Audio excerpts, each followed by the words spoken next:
How should we refer it on Discord, sir? Oh, the module, do you have the module on PDF? No, sir, I don't have the module, but sir, I have logged into Discord. On Discord, right? Yeah. So, okay. So the module, we'll send it again on the WhatsApp group. You must have, by the time you must have joined, maybe the module had got sent earlier. So you can download it from the Discord page also, or you can, I'll send it on WhatsApp again. So you can download and keep the module for now in any device like a PC or a tab or whatever, and you can refer to it from that. At a later stage, when the lockdown situation eases, you can come and collect the modules from your nearest center also, right? Okay then. Okay. Yes, sir. Thank you. Okay, so we are going to begin with what is actually a branch of both maths and physics called calculus. And here we will be discussing the fundamentals of calculus, which are going to be useful for us in physics over the next couple of years.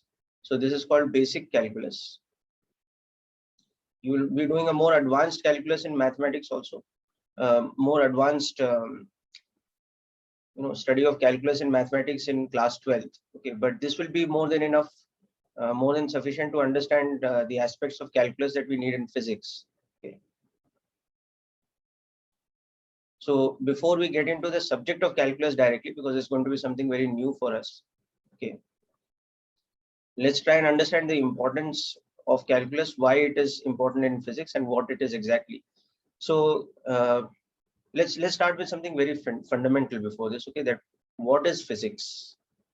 Very brief description of what is physics. I don't want to get into a detailed discussion because this can go on and on, because physics, as you know, is a very wide subject. So if you were to describe in a very short, like few sentences or maybe just one single definition, what is physics to a lay person? How would we do that? Anybody?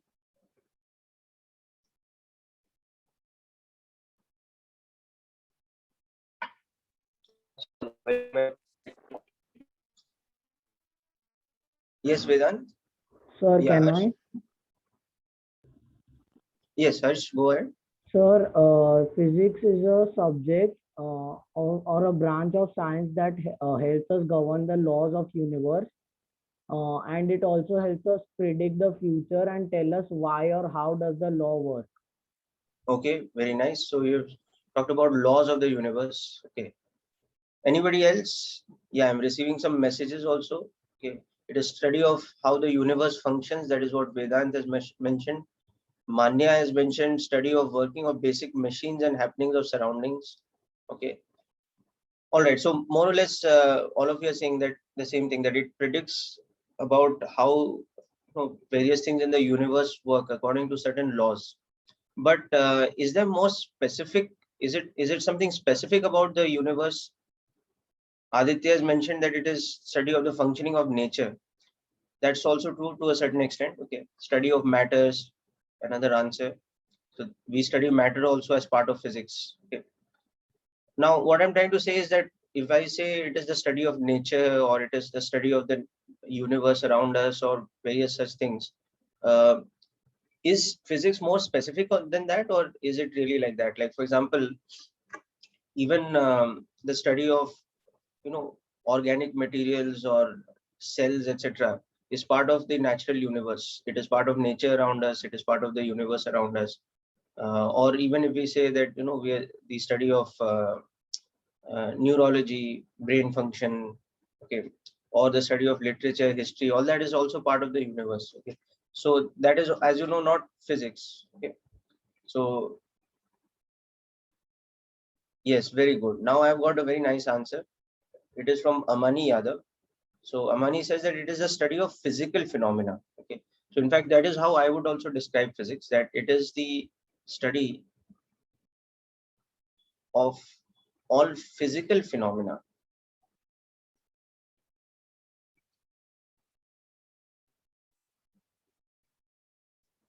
In the universe. Okay, so what do I mean by the term phenomena? I think is a term that all of you will be familiar with, right? Phenomena is just a very fancy word for events or happenings. Okay, so it is the plural for phenomenon. Okay, so it is events or occurrences, but in a more technical way. Okay. What do we mean by the term physical over here? Can anybody explain this? Which we can see. Which we can see. But is that true? Like, for example, So in with which physics, we can interact. No, sir. It is about what we can see, because quantum physics is also a physical phenomena, but yes, we true. cannot see it. Very true. So Harsh has made the point that physics deals with, for example, there's a branch of physics called quantum physics or quantum mechanics. There is also a branch for particle physics, quantum field theory, which is applied in particle physics. And there we are dealing with things which have very strange laws. Like, for example, you may or may not have heard of something called Heisenberg's uncertainty principle in quantum mechanics, which deals with electrons or basically all particles of matter, fundamental particles of matter.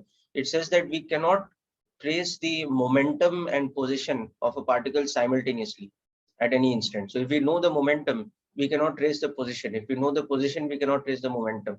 So in other words, we cannot really see a particle when we are talking about subatomic particles or subnuclear particles, etc. So yeah, often we are dealing with things that we cannot see. Or even, for example, if you think of cosmology or astrophysics, when you're looking at something which is very distant, like you might be looking at a star or a galaxy which is several light years away. So then what you're looking at is like, if it's 100 light years away, you're looking 100 years back in time, right? So you cannot really see what's happening right now. Okay, so it's not necessarily physical. By physical phenomena, we don't always mean things that we can specifically see, but yeah. So let me make it like this, that okay, physical phenomena are basically events that deal with they are phenomena where physical quantities affect each other. Okay, so physical phenomena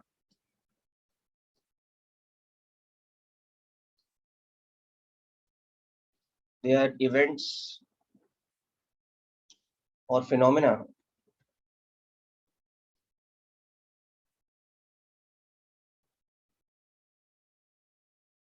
where physical quantities are involved, or you can say interact with each other. So now this brings it to more specific, that what is a physical quantity? I'm sure all of you know this. Physical quantities are quantities that can be measured.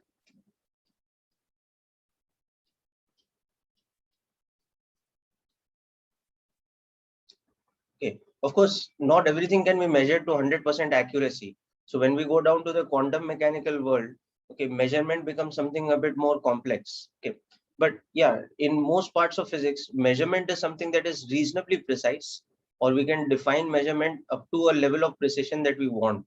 Okay, for example, if we are measuring mass using a certain type of scale, we can say that the accuracy up to which we are measuring mass is maybe a microgram or a milligram or whatever. If we are measuring time using a wristwatch, the accuracy is up to 1 second. But if we use a digital stopwatch, then the accuracy goes up. It goes up to a millisecond or sometimes even a microsecond, etc.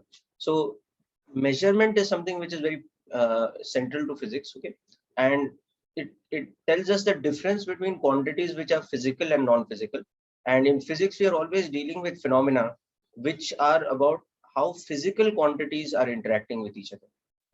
Okay. So when we are talking about kinematics, the physics of motion, we're talking about how displacement is varying with time, or how distance traveled is varying with time, how the velocity is affecting the displacement, or how acceleration is affecting velocity. So these are all physical quantities. When we come down to dynamics, we see what creates acceleration or what causes the velocity to change. It is force.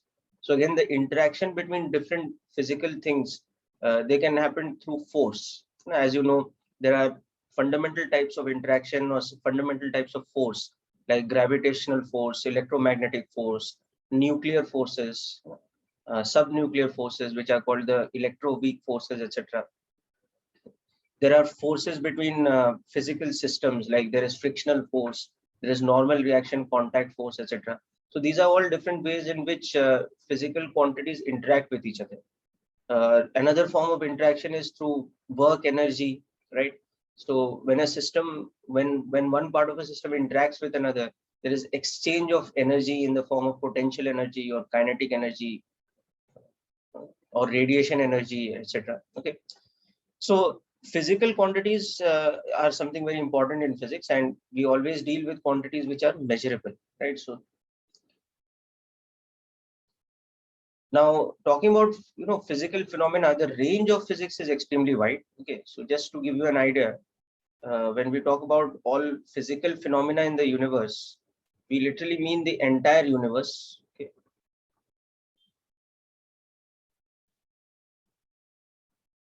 So at the one end, we are dealing with particle physics, where we are dealing with the fundamental particles of nature or fundamental particles of matter, which are extremely small. Okay, like you might have heard of, what is the smallest particle you people have heard of? Atom.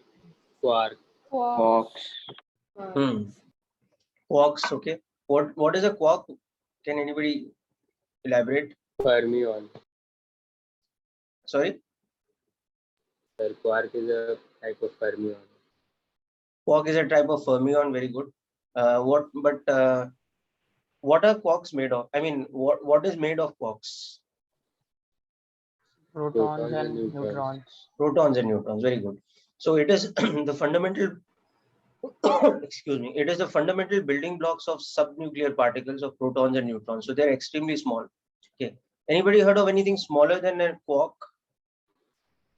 String theory. String theory. Okay, but any Photon. photon. Very interesting. Now, does photon have mass? It has no intrinsic No, mass. no. It has no rest mass or no, right? So photon is actually, interestingly, photon is not a particle. Okay, photon is a packet of energy.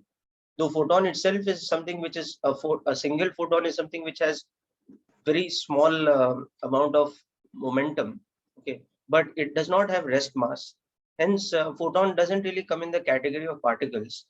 We will be studying about photons, very interesting, in class 12. They are like individual quantum of energy or packets of energy, and that is nothing but electromagnetic energy. Okay, now anybody heard of neutrinos? Yes, sir. The fastest particle. Ghost particle. Ghost particles, very nice. People call it ghost particles also. Why are they called ghost particles? Yes, they are very fast too. Higgs boson, sir. Higgs boson, very nice. Another name for Higgs boson? God particle. Very nice. These are some of the smallest particles known. Okay, neutrinos were called ghost particles because they're very difficult to detect. So they travel faster than light. No, unfortunately, that is not true. They travel almost at the speed of light. Okay, there is a limit in relativity, special theory of relativity as well as general theory, which says that anything that has mass cannot travel at speed of light. It will travel always at a speed that is less than the speed of light. That is the upper limit for mass to travel at. And photons, you can say, travel at the speed of light. Though, it's photon is more about transmission of energy than transmission of mass itself. Okay, but yes, they travel very fast compared to any other particles known. The reason why neutrinos were called ghost particles is because they don't interact with matter. So, basically, neutrinos, as you might know, are generated typically in beta decay reactions. You have heard of beta decay reactions in radioactivity? Yes, Right? sir. Yeah. So neutrinos are like they are byproducts of beta decay reactions. So they are happening wherever there is nuclear reactions happening. So, for example, the biggest source of nuclear reactions, or you can say the biggest site of nuclear reactions, is any star. Okay, that is out of the natural sources. Okay, of course, you also have artificial sources of neutrinos, which is any nuclear power plant or anything like that. So the sun is the closest, you can say, giant source of neutrinos. So we have what is called solar neutrinos, which are neutrinos which have originated from the core of the sun, from the nuclear reactions happening over there. And these neutrinos are traveling with a very large flux through space. That is, there is a very large density of neutrinos. Okay, but they just travel through the earth. I mean, the entire mass of the Earth is like as if it is transparent for the neutrinos. And the reason for that is that neutrinos are so small in mass that they hardly interact with matter. So that is the reason why they are called ghost particles, because for many decades, it was a big mystery that certain properties of the beta decay reaction could not be understood because there was a third particle involved, which was the neutrino, which had not been detected. So people thought that how come we are getting certain properties which cannot be explained when we look at the path of the beta decay electron and the proton or the neutron, whatever is created from it, and that was a big mystery. So that is why they were nicknamed the ghost particles. Okay. Similarly, Higgs boson is also a very small particle. So just to give you an idea about how small the range of particle physics is, the fundamental, you can say, building block of matter is typically atoms. Okay? Molecules consist of atoms, and atoms, as you know, have a diameter which is of the, what is the average diameter of an atom? Can anybody tell? 10 Or order raised of to magnitude? minus 14 to 10 raised to minus 15 meters. 10 raised by minus 14. 14. It's a little too small. That is what you're telling for the nucleus. 10 raised to minus 10. 10 raised by minus 10, that's correct. Atomic diameter is typically Armstrong. You heard the unit Armstrong? Yes, Yes. sir. Yes, Yeah, sir. so 1 Armstrong is equal to 10 raised by minus 10 meters. You can imagine how small this is, no? This is 10 raised by minus 4 micrometers.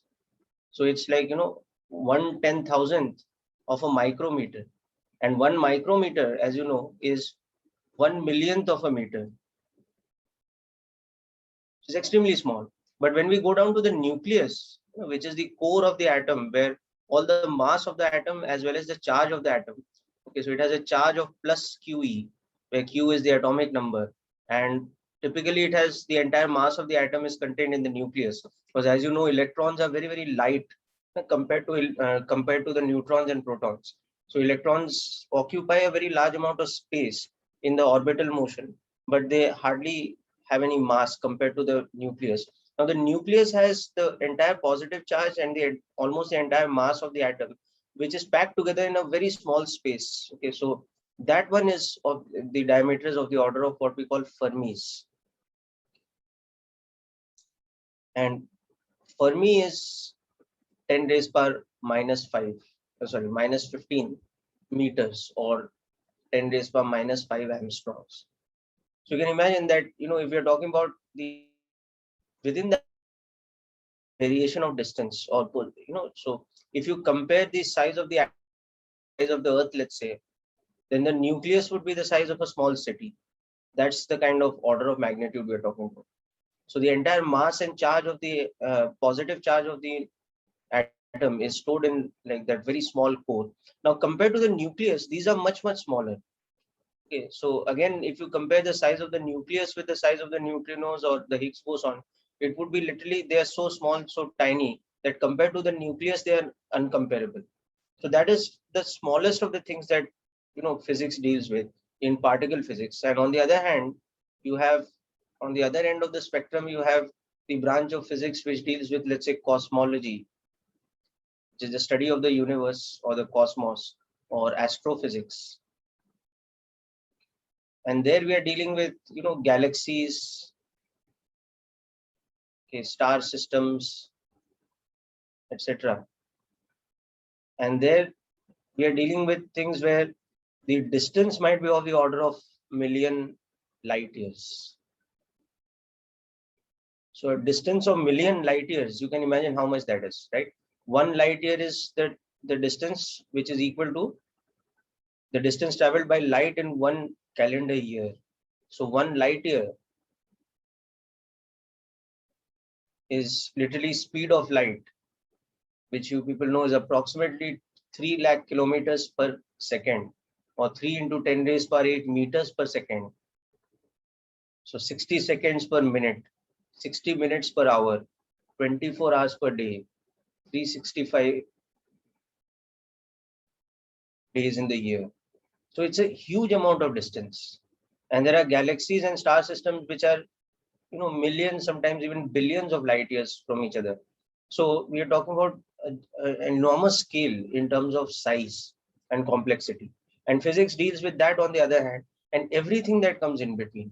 Okay, so everything that comes in between, whether we are dealing with electricity and magnetism, whether we are dealing with machines and the application of Newton's laws or the principles of mechanics within machines, okay, or we are dealing with thermodynamics, engines, etc., or you're dealing with let's say optics, the study of light. Okay, it all comes within that spectrum, and it includes natural physical phenomena as well as artificial physical phenomena. So it deals with any and everything that involves physical quantities affecting each other. So in that sense, it's a very wide subject, right? Okay. Now coming closer to our topic today, calculus. Once we have understood that physics deals with physical phenomena, okay, one of the aspects of physics is that in physics we always try to build. So when we talk about the method of physics, how we study the physical phenomena. If we always study the physical phenomena by making mathematical models of a system. Okay, so these mathematical models are the relationships between different physical quantities affecting each other.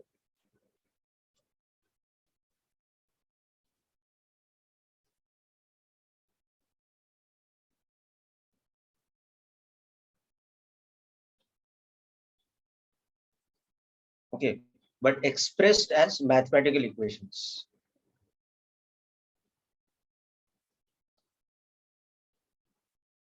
Okay, and how are they done? They are done on the basis of laws, okay, which are developed by a combination of theory and experiment. So that's why you will see that in any branch of physics, there are two groups. There is a theoretical group and there is an experimental group. So for example, there is in particle physics,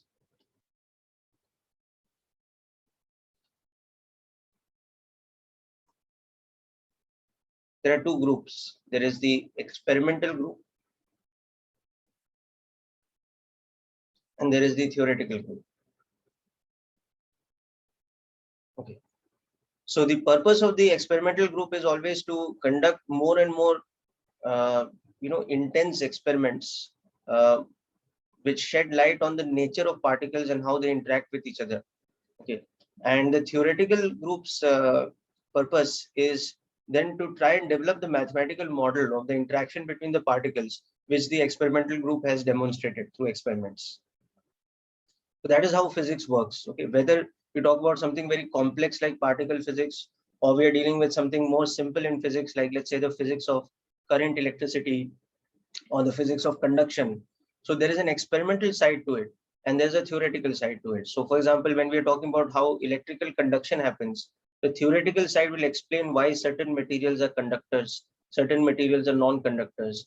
So we have the concept of free electrons, we have the concept of charge before that, we have the concept of electric potential, where a potential difference causes charge to flow from one region to another. But in order for the charge to flow, there needs to be some kind of carrier. So that is where the concept of free electrons comes in. And that is where the concept of conductors versus non-conductors comes in and all that. Then the experimental group again explains that, okay, there is some kind of relationship between the amount of charge flowing and the potential difference, and how that depends on various different factors. Like it might depend on the thickness of the conductor that is used. It might depend on the material of the conductor, whether we are using copper or gold or silver or whatever. Okay, it might depend on the length of the conductor.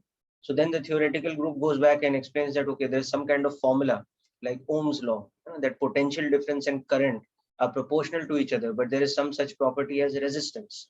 and resistance depends on. So this is the general method of physics where we do mathematical modeling of any system. So any system, it is finally described by a set of maths equations, okay, to explain the relationship between how the different physical quantities interact with each other.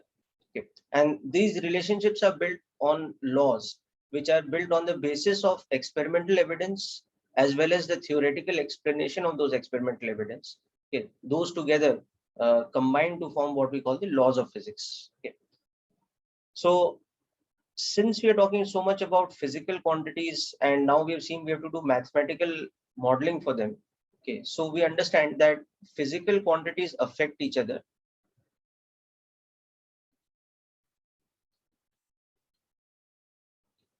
Or interact with each other. Sir, Yes. sir, can we Yes, tell me. scroll up? Yeah, I can scroll up, but don't worry, like I will be sending you the notes. So yeah. Okay, so this entire whiteboard, no, I will send you the PDF of this. Yeah, any point in this you want to discuss, Beta? Sir, Yeah. sir, Yeah, I had thanks. a doubt in one of the, sir, I don't know what are beta decay reactions, sir, you're talking about.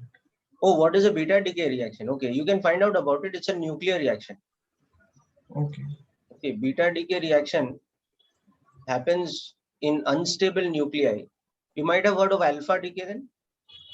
No, sir, we are not studying about that. Okay, so alpha and beta decay are part of what we radioactive reactions. Okay. Like uranium, radium, etc.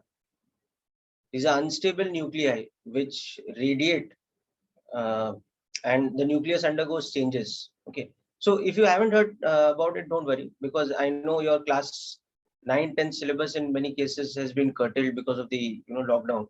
So you might not have heard about this. We will discuss about this in detail in 12th. Okay, there is a very famous scientist. Anybody can name them? Henry Becquerel. Yes, Becquerel. Anybody else? Heard of Madame Curie? Yes. Yes, sir. yes. Yeah, Nobel Prize winning physicist, Madame Curie and her husband. So they had studied about radioactive decay also. Okay. So beta decay is a reaction in which basically what happens is there are two types of beta decay, beta plus and beta negative. So if a neutron, okay, decays into a plus a fast moving electron plus another particle which is called a neutrino. So this fast moving electron is basically what is called the beta particle. Okay, so any nucleus undergoing a beta decay, what will happen is its atomic number will remain, sorry, its mass number will remain the same, because a neutron is decaying into a proton, so the number of neutrons plus protons remains the same, but the charge of the nucleus increases and it emits an electron. So it changes from one element to another spontaneously, because the first element would have been more unstable. Okay, so this is the beta minus decay.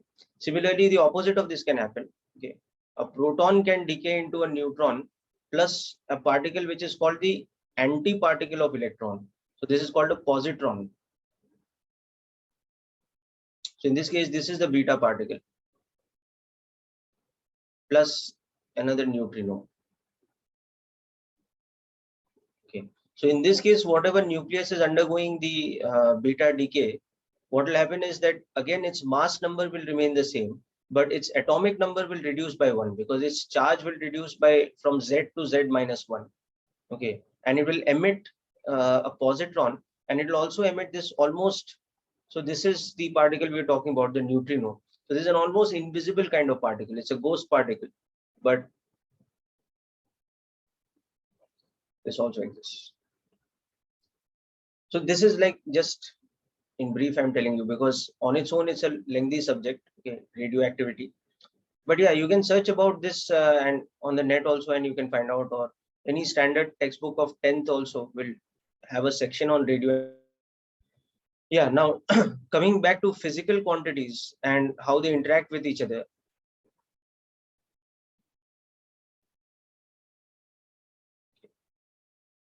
So we make laws, and for those laws we make maths equations. Okay, so these equations, as you would have studied in physics already, some of them, okay, they are all expressed in the form of maths equations. Okay, these laws. So for example, you have F is equal to ma, or the net force acting on a body is equal to the rate of change of momentum. Right, this is a law that all of you would have heard. This is Newton's second law.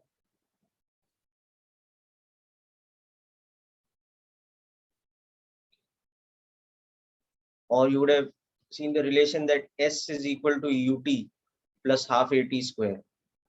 Okay, this is from kinematics, right, where A is the uniform acceleration and u is the initial velocity, and S is the displacement. T is time. Or for example, you would have you seen this equation? Q is equal to, or delta Q is equal to ms into delta T. Oh, sir. Oh, sir. Oh, sir. Yes, sir, we had that. You have seen what is the quantity small s called in this? Specific heat. Specific heat capacity. Specific heat capacity, Specific right? heat This capacity. is specific heat capacity of a material, right? So what is specific heat capacity? It is heat per unit mass per unit change in temperature. So for example, specific heat capacity for water, anybody knows the value? 4200. 4200 joules per kilogram per Kelvin. 4200 joules per kilogram per Kelvin. Okay. Or in another type of system of units, it is called 1 calorie. That is how calorie is defined, right? Yes, sir. So 1 Yes, calorie sir. per gram degrees C. Okay. So what it means is that if I have 1 gram of water and I want to increase its temperature by 1 degree C, then how much heat I have to supply? I have to supply 1 calorie. Okay. So instead of 1 grams, if I have 50 grams in a container and 50 grams temperature has to be increased by 1 degree C, how much heat I'll require? I'll require 50 into 1. 50 So that's 50 calories. calories. Okay. So we can, so using this equation, we can sort of use a sort of version of unitary method in maths also. Okay. But sometimes the relationship between quantities are not so simple that we can use a unitary relationship. So that is where calculus comes into the picture. Okay. So at this point now we will start getting into the basics of calculus. Sir, Yes. sir, you had written that force equals to something angle P upon angle E. Sir, what is P and D? Okay, let me explain that symbol again. Okay. So can you tell me the statement of Newton's second law of motion in words? Do you remember? Sir, it is Newton's second law. So Okay, it was of mass. let me reiterate it. Okay, it's a very interesting aspect actually. So Newton's first law, as you know, is called the laws of inertia, right? Yes, sir. So the first law says that every body has a property called inertia. Okay, wherein what happens? Any body will tend to continue in its state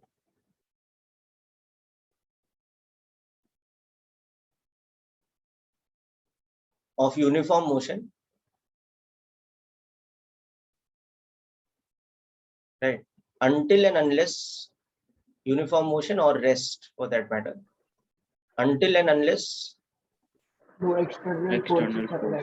yes, external force acts on it.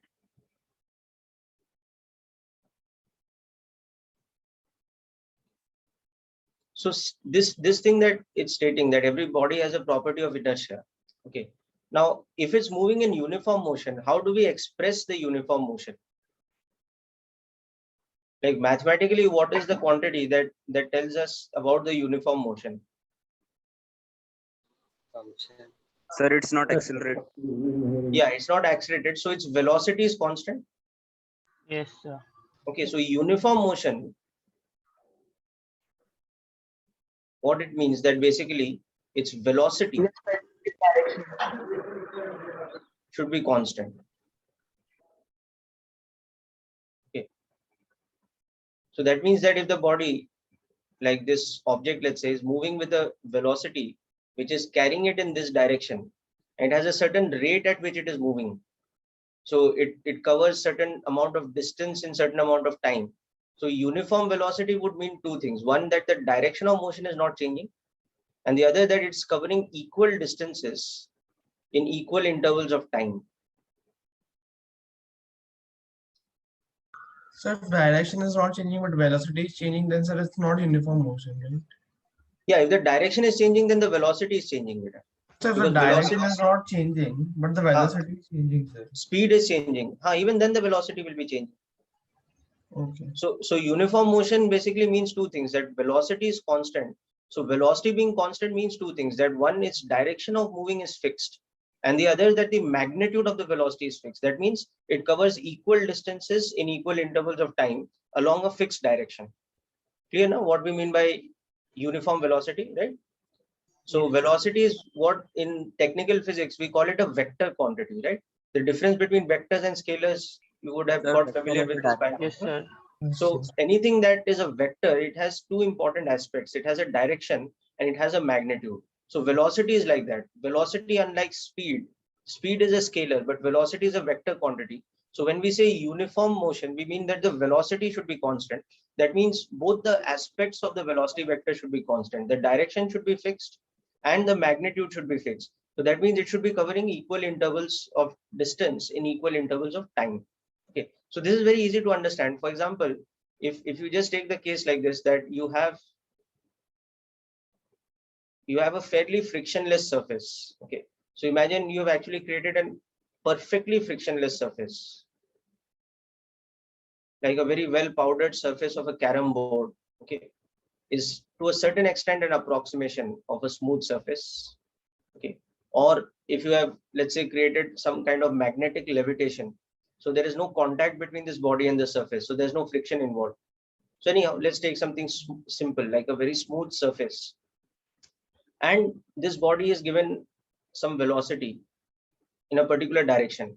Now you know that if you want the velocity to either increase or decrease in magnitude, you have to apply force. Until and unless you apply force, you cannot make this body stop. Okay, or if you want its velocity to increase, even then you will have to apply force. So that shows you that to change the magnitude of the velocity, you need to apply force. Okay, now visualize another thing, that if you have, let's say, you are watching this from the top. Okay, again, this body is moving on a smooth surface.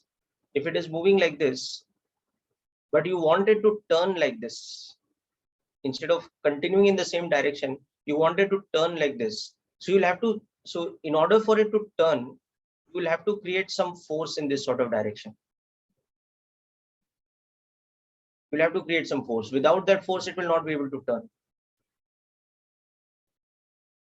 Right? For example, if you have a string tied to a body and you're whirling it, so that body is going in circular path like this, you can see that that string is applying an inward force on that particle all the time. And that inward force is what is causing its velocity to turn like this. And that type of inward force is called tension. Have you heard the term tension? Yes, sir. Yes, sir. Yes, again. Okay. So now the evidence for this is what? That if you cut the string at some stage, what will happen? The particle will not continue in the circular path. Now it will go off along the tangent to the circle. It will have a tendency to go off like this. Why? Because the force is then absent. So it has a tendency to continue with uniform motion. So got the point? The law of inertia is clear? Okay. Yes, sir. So- And so what is the tension force, sir? Sorry? Tension force? What is it? Yeah, tension force is the force that something like a string or a thread or a chain or a cord, it applies when it is stretched out. Even in a tug of war. Yeah, for example, in tug of war, okay, or very simple, that if you suspend a mass under its own weight using a thread or a chain or whatever, you see that this becomes tight. Okay, so that means on the body, this is applying a tension force in this direction, which is balancing its weight. Whereas if you remove this body, you will see that the string is just kind of slack like this. So this is in a slack state. So if it's a slack thread, the tension in it will be 0. But if it is a stretched string, if it's stretched or what we say tight, then it has tension. So tension is a mechanical force that acts along the length of anything like a string or a chain or a rope, etc. when it is tightened because of external forces. Okay. So when we attach it to a body like this, the weight of the body is pulling the string downwards from this side. Whereas the hook to which the string is attached on the other side, that is applying a force on it from the other side like this, which we call a reaction force. Okay, because it's an action reaction force. So this force and the weight of the object together, they're doing what? They're tending to stretch the string out. They're making it tight. So it develops an internal property of tension. And that tension is a force that acts along the length of the string. You understood the point? Yes, sir. Sir, Okay. Yes. sir, so if the string is in a tension state and we cut it, so Yes. what happens to the object? Does it jump and fall or directly fall off? Okay, so if we cut the string here, so what will happen is the string will become slack from this point because it's not in contact with the. So you think of it from the example of a chain. Instead of a string, if you visualize a chain, the different links of the chain, they are all connected to each other. Yes, sir. So when you attach an object from below, let's say we are talking about this link of the chain. This link is being pulled from above also and is being pulled from below also. Right? And that's the state of each of the links. So that is why the chain is in a stretched kind of state. But if I cut one of the links now, what will happen? For example, if I cut it from here, then this force will be absent. Got it now? Yes, sir. So immediately this link will accelerate downwards. Same with the link below it, same with the link below it. So ultimately the block is not going to experience any force from a link above. So the block is simply going to go into free fall. Okay, sir. So now for the thread, you visualize the fibers of the thread. They are interacting just like the links of the chain interact with each other. Now, that is happening at a much smaller scale, but within the fibers. The fibers are twisted now on each other. Like imagine a nariyal rope. Okay, sir. So the way they're twisted, the fibers, they interact with each other the same way like the links of the chain. So we cut the thread at some point, that interactive force is missing because they're not in contact anymore. So the part below, it will just go into free fall. And the part above will go into a state like this. It will just become slack because it's not being pulled from below. Okay, sir. Understood now? Okay. So see, we are already understanding mathematical modeling from all these examples because we are trying to explain, things that we can imagine because they are close to our everyday experience. So we don't actually have to do an experiment. You can just visualize these things and, try to understand what would happen hypothetically if I did the experiment. And then we are trying to explain that on the basis of laws of physics, on the basis of the mathematical expression or the mathematical relationship. So this is the general method of physics. Okay, more and more for every type of system, we try to do this in a more and more precise manner. And that is how we can predict what happens in physical systems using the laws of physics. Okay. Now, coming back to, I was talking about Newton's first law. Okay. So in Newton's first law, the inertia that a body has is dependent on the mass. A body that has more inertia is basically one that has more mass.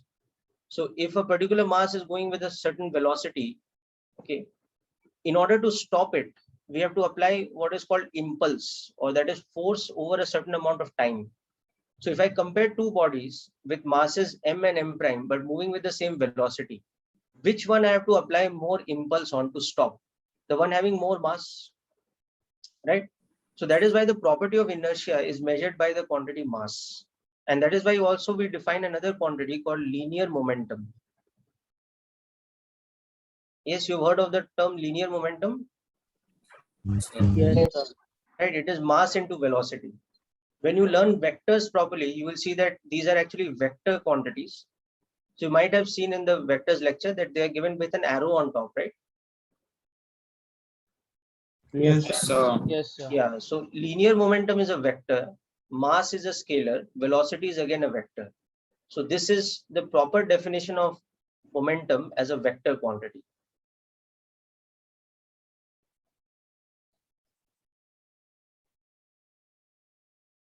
Okay. So the linear momentum, it is a measure of the uniform motion, or it is, you can say, a measure of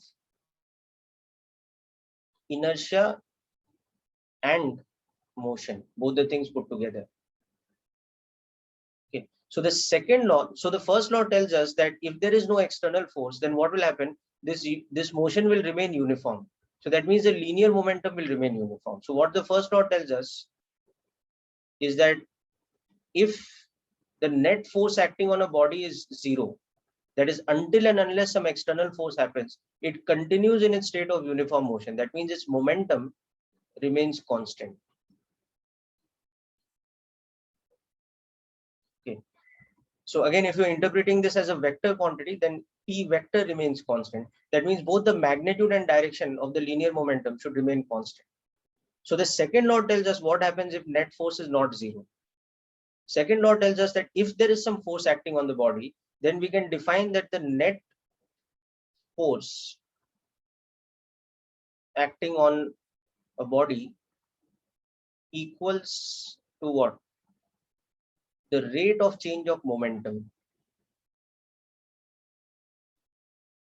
And it's not a bad thing to discuss here, because we are going to talk about this general thing, rate of change, very soon. Okay, so you might remember from class 9th, this is the definition of Newton's second law. It is not that force is equal to mass into acceleration. It is that the net force acting on a body equals the rate of change of its momentum. Okay, so how we write that in mathematical equation? Okay, so in general, this symbol, what does this symbol mean? It is called delta. It's a Greek symbol called delta. It means change. Okay, so for example, delta x means change in x.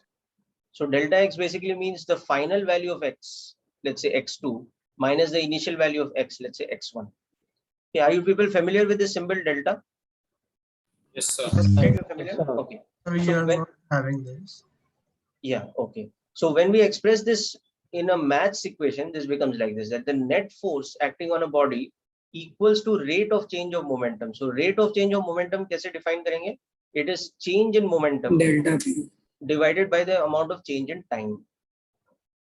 So in this equation, delta P is the change in momentum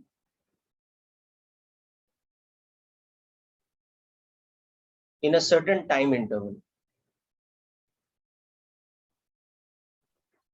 So instead of delta, can we write delta MV? We can write that now. Okay, so that's what happens next. So now we know that momentum is defined as mass into velocity.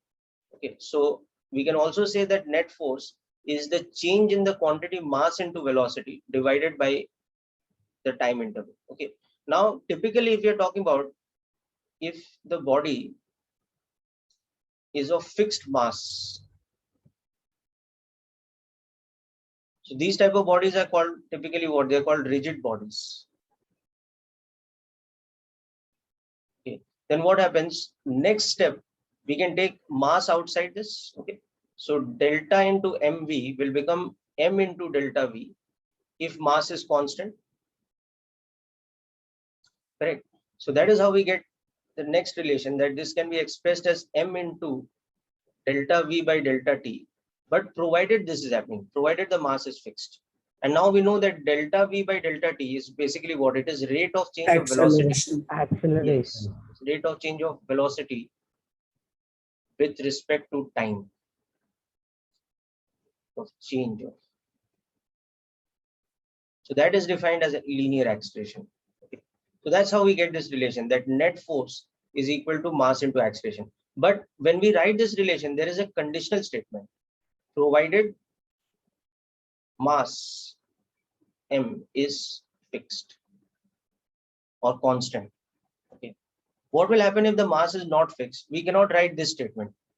This is the definition, but this statement is, you can say it is a subset of the definition provided mass is constant. Can you give me an example of something where mass is not constant? Sir, the launch of a rocket. Yes, very good. Why is the mass not constant in the case Sir, of launch? because whenever we launch the rocket, the fuel keeps on decreasing. The mass of the Yeah. fuel, it burns away. That's why the mass of the entire rocket decreases. The mass of the rocket is decreasing. Very good. Any other example you can give me where mass of an object is changing as it is moving? Sir, can I say? Yes, sure. When we blow a balloon and then we don't tie it and just we let it go, then also it moves, but the air keeps on decreasing in it. Yes, that's true. Okay. Or you can have a situation where you have a helium balloon and you made a puncture on it, right? So even as the helium balloon is going up, helium is coming out of it, right? So its mass will be decreasing. Okay. Sir, Yes. Yes. so Sir. your acceleration should also be same. Acceleration will be same as in, you mean So means constant? that yes, sir, constant. So that is dependent on the force. No? If we are applying a constant force, then the acceleration will remain constant. Okay.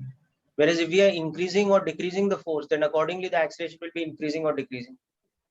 Okay. You know? So, you know, if you think of a very typical motion like that you might see in everyday life, like you see an insect flying off. Okay. It's sitting on a branch or it's sitting on something and it flies off. So you'll see that initially it was at rest and very rapidly its velocity changes. So to go from a state of, so when it was at a state of rest, what was its acceleration? It was 0. Yes. But then suddenly it's set into motion. No? So that means its acceleration must have increased from 0 very rapidly. Okay. Then after some time, you might see that it's moving in uniform motion. It's flying almost in a straight line. So that time its acceleration is what? 0. Okay. Then you might see that it goes into a kind of circular path where its speed remains same, but the direction of its velocity is changing. So that time it has what type of acceleration? We say centripetal acceleration. Whereas another time it might be going in a straight line, but its speed is increasing. So in that case, it has a linear acceleration. Right? So there are different types of acceleration that are involved in general motion. Right?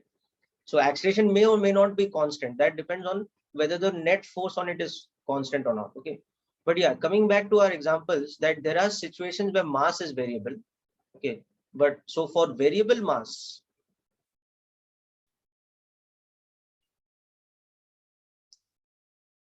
net force is not equal to mass into acceleration. Rather, net force is equal to rate of change of momentum with respect to time. Okay. So let's look at an example where momentum is mass into velocity. Let's look at an example of this. Okay. So once again, let's say I have a smooth surface, or you can think of this like a smooth track. So there's no friction. Okay. But on this, we have an open container.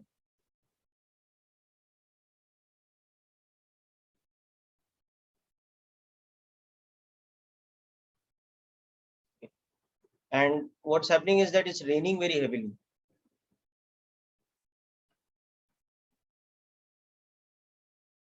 Okay. So there's some rainwater that collects in it. Okay. Now let's say this is moving at a constant velocity.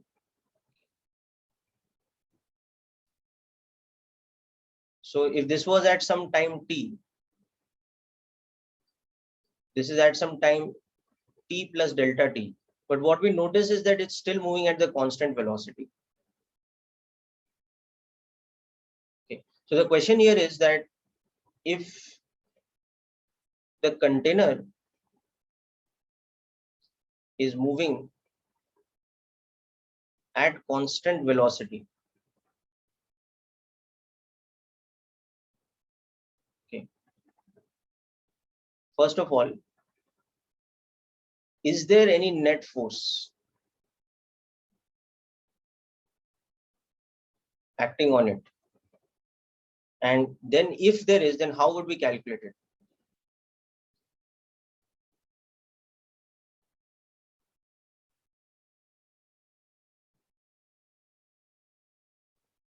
Okay.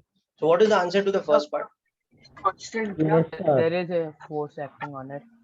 There is net force acting on it. That's true. Okay. But what about the acceleration of the body? There is no acceleration. Acceleration is 0. Okay. But why is there net force? Because Sir, the velocity is body constant. wouldn't move if there is no force. Because According to the first law of motion, the body wouldn't move if there was no net force acting on the body. no, that's not true, beta. See, the body at t equal to t, na, it's already having a velocity v0, no? So it is having linear momentum. Okay, so what does the first law say? That it will have a tendency to continue in its state of uniform motion until and unless external force acts on it. You're understanding the point? Yes, Okay. sir. Come to the second law. Now, what does the second law say? That the net force is equal to rate of change of momentum. Okay. So, but rate of change of momentum is change in velocity, no? Happens due No. to change in velocity. See, what is momentum? Momentum is mass into velocity, no? Okay. Now tell me something here. Will the mass of this moving container be constant? No, sir. It will change. So now you understood why the momentum will change. Okay. Because at this point of time, let's say the total mass was m. But at this new time, because rain is collecting in it, rainwater is collecting in it. So what will the mass become? It will become m plus delta m. Yes, sir. Yes, Okay. sir. So the momentum is changing, no? So this will be basically what? The change in momentum, which is m plus delta m into v naught. That's the final momentum. Minus the initial momentum was how much? M into v naught divided by the change in time. Yes, sir. Right now. So it's now if you open this bracket, your m v naught will cancel. So what will it come out to be? It will come out to be delta m by delta t into v naught. Correct? Is this expression So clear? the answer of the quantities has to be constant. Sorry, which quantity? So if mass is not constant, velocity has to be constant. In this case, if velocity had been, if mass had been constant, we would have said net force is 0. You understanding? Huh? But because the mass is increasing now, so what we will see is in order to keep the velocity constant, we have to push this object with some force. It will not continue with uniform velocity on its own. If we don't apply some force, now its velocity will keep decreasing because its mass is increasing. Are you understanding now, Dharmi? Okay. Can you repeat, sir, again this whole concept? So see what is happening now. Second law of motion, how we define it, that net force is equal to rate of change of motion. Okay, Newton's second law. We define it like this, that the net force acting on an object is equal to the rate of change of its momentum. So rate of change of momentum, how we can write? Change in momentum, let's say P2 minus P1 in some time T2 minus T1. Okay, so this statement is clear now for Newton's second law. Yes, sir. Yeah, beta, this is clear? Yes, sir. Okay, now let's observe what's happening in this case. In this case, what we're observing is that at some time t initially, we have a certain amount of mass which is moving at a certain velocity v0. So what is the initial momentum I can write at this stage? I can write the initial momentum, let's say p1, as whatever mass this whole body had, including the water inside, into the velocity v0. Right? At time t1, which is t, let's say. Now, after some time, what we have seen is because of the rain falling, the mass is increased now, while the velocity has remained constant. Okay, so my time t2 is, let's say, t plus delta t. Now at this time, how much the momentum has become? It has become some change in mass. The mass would have increased into the same velocity. So this delta m is the increase in mass due to the rainwater collected in the container. Okay, so this is clear, beta? Okay, sir. So now when I apply this over here, what it shows me that therefore, even though velocity is constant, Linear momentum is not.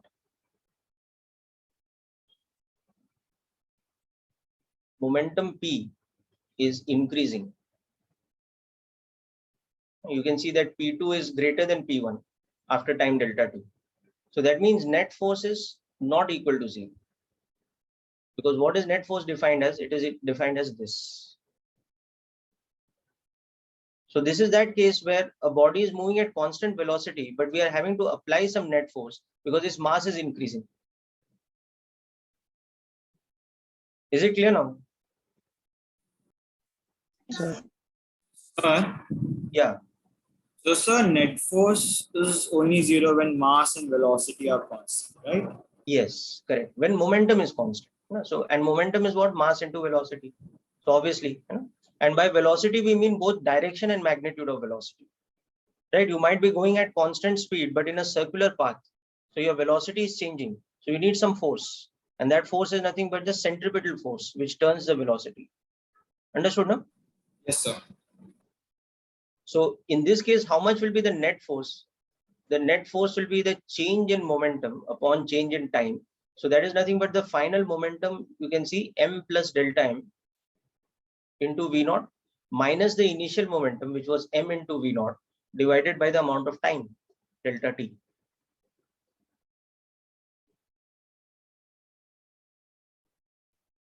Right, so are we clear up to this equation, everyone? Yes, sir. Okay, very good. So now next is we just open this algebraically. So we can see m v naught and m v naught will cancel. So what will be left with in the numerator? Delta m into v naught divided by delta t. Now what is this delta m? It is the amount of rainwater in terms of mass which has collected in time delta t. Okay, so we can say that delta m by delta t is the rate at which rainwater collects Poured in the container. in the container.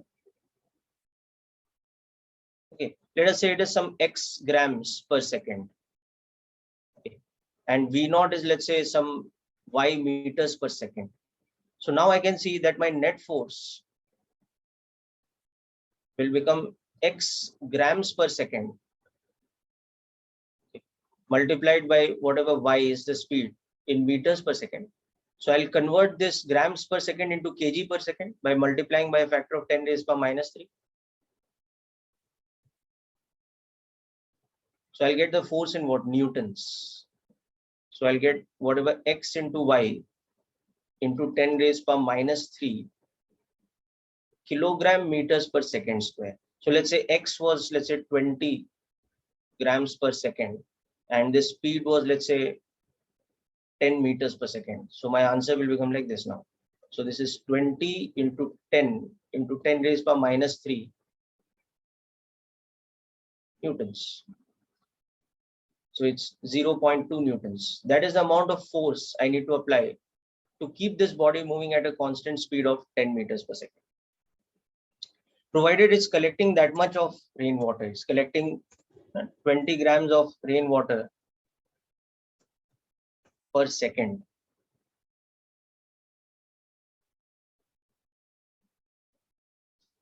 Right, so this example is clear, I hope. Sir, Yes, sir. Yes, yes, tell me. sir, can you explain once this solution? Yeah, so see, we are calculating what? The net force by Newton's second law, rate of change of momentum. No? So what is rate of change of momentum? It is change in momentum upon change in time, right? So change in momentum is final momentum minus initial momentum, right? Yes, sir. So that is in the numerator. You can see that at time t2, what is the final momentum? It is the new mass m plus delta m into this constant velocity v naught, where delta m is what? It is the increase in mass because of the rainwater collected. Understood now? Yes, sir. So subtract this. Okay, so m v naught cancels. So what we get? We get delta m in the numerator into v naught divided by delta t. Okay. Yes, sir. Now what is this delta m by delta t? Delta m is the amount of rainwater which is collected in time delta t. So it is nothing but mass per unit time. No? It is the rate at which rainwater collects in the container. Yes, sir. So what will its unit be? Its unit will be unit of mass divided by unit of time. So I'm just saying, suppose it is some x grams per second, where x is 20. So that means every 1 second, how much of rainwater is collecting? 20 grams of rainwater is collecting. Sir, this I can't understand. Hmm? This example I have not understood what you said. This value you've not understood. No, that gram example which you have given just now. So see, imagine the rain is falling at a constant rate. So if you observe the mass of the container at different times, the mass will be increasing, no? Yes. So for example, suppose you were just measuring the mass at different times and you made a graph of mass versus time. So you will see that the graph is increasing like this. Got it, no? Yes. So in delta t amount of time, the mass is increased by delta m. Yes, sir. So got it, no? Now what is the rate of change? It is delta m by delta t, no? Yes, sir. So if this is in grams and this is in seconds, so what will be the unit of this? This will be in grams per second. Yes, sir. So I'm just saying that suppose that is 20 grams per second. Got it, no? Yes, sir. So this rate of change of mass is how much? It is 20 grams per second. And the speed at which the object is moving, that is how much? 10 meters per second. So this product now, it's delta m by delta t, which is 20 grams per second, multiplied by v naught, which is 10 meters per second. Now it's clear, beta? Yes, sir. So this will give me force, but in what unit? 200 grams per meter second square. Okay, this Yes, will be sir. 200 grams meter per second square. So how I'll convert it to kilogram meter per second square? I'll multiply by a factor of 1 gram is 10 raised power minus 3 kg. Right? Sir, how? That is the Sir, definition of 1 gram, na beta? sir. 1 kg is how many grams? 1000 grams, na? So that's why. Yes, sir. So 1 gram is how much? 1,000th of a kg. 1/1000. Yes, sir. Understood this factor now, na? Why we got this? Yes, Because sir. I'm converting from gram per second to kg per second. So x equal to 20 grams per second.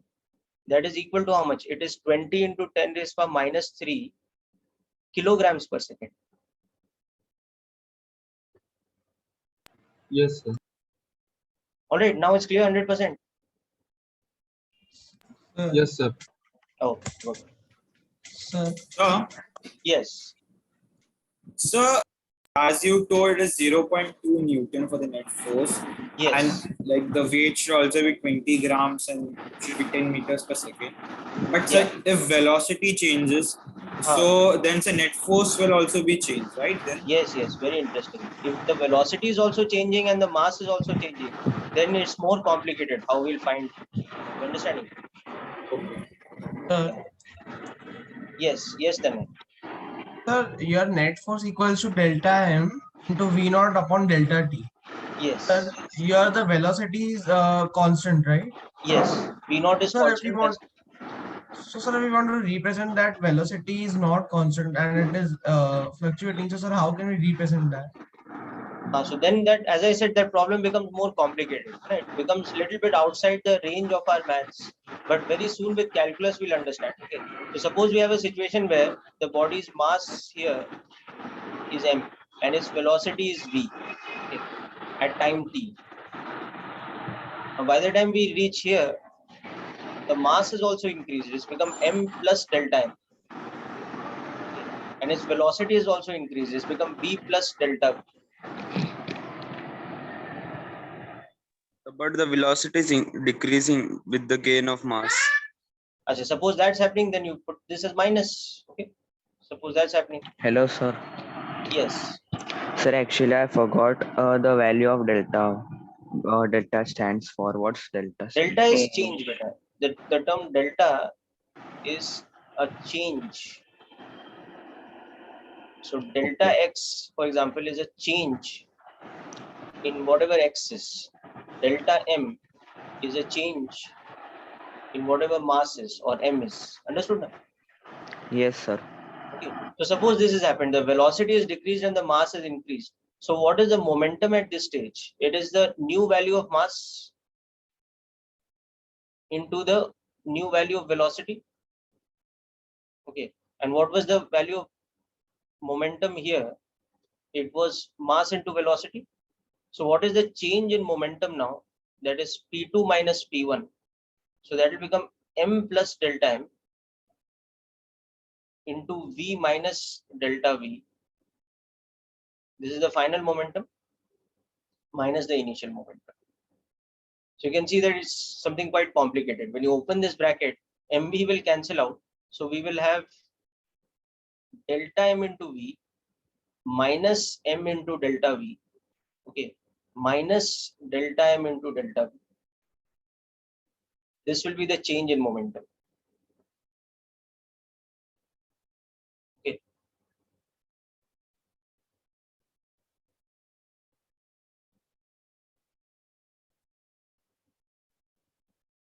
So hope this answers your question that how we'll do the calculation if both mass and velocity are changing.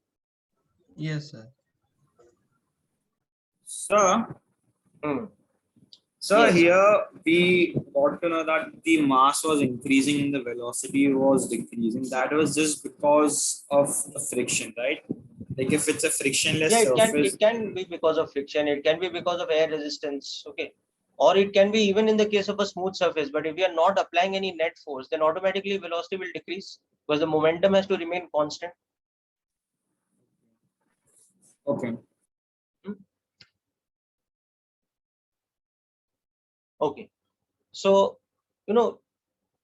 already what we have understood is that often when we are looking at the mathematical relation or maths equations between different quantities, we are interested in something called rate of change. Now, just now we were seeing that we have, for example, net force is equal to rate of change of momentum with respect to time.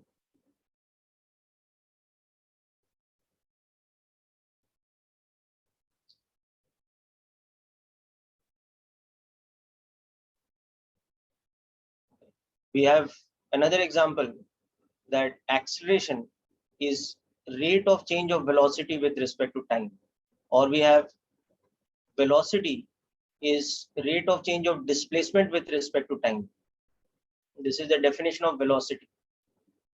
This is the definition of acceleration. So this quantity rate of change becomes quite important in physics. And rate of change, when we look at it in more detail, is something more complex than just this quantity, that it is change in momentum upon change in time. Okay, so that is where the whole business of calculus comes in.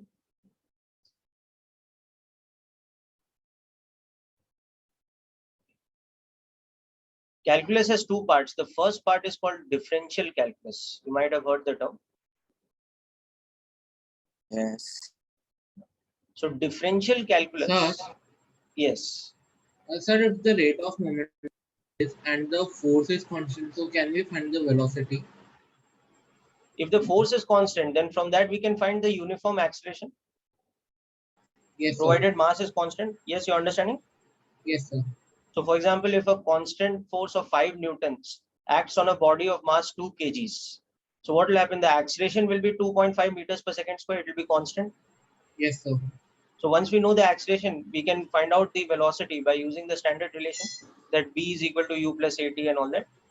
Yes, sir. Understood. But the whole question is now, suppose the force was variable, then what would the acceleration be? It would be variable. Yes, sir. Then how would we find velocity?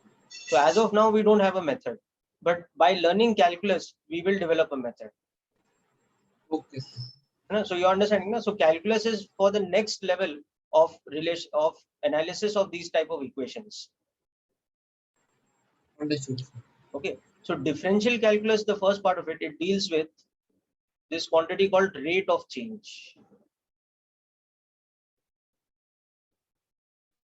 Okay, so about rate of change, what exactly we mean by the term rate of change? To understand this, the easiest example we'll see is the relationship between speed and distance.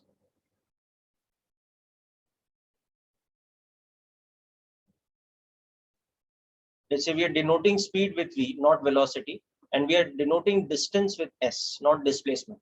Okay, all of you know the difference between distance and displacement. Okay, so I'm just saying here that for the next few minutes, V is not velocity for us, V is speed, and S is not displacement, S is distance. Okay, so how do we relate these two things, speed and distance? Sir, Speed is equals to distance distance upon time. Speed is equal to distance upon time. Okay, so that is one. Any other way we relate them?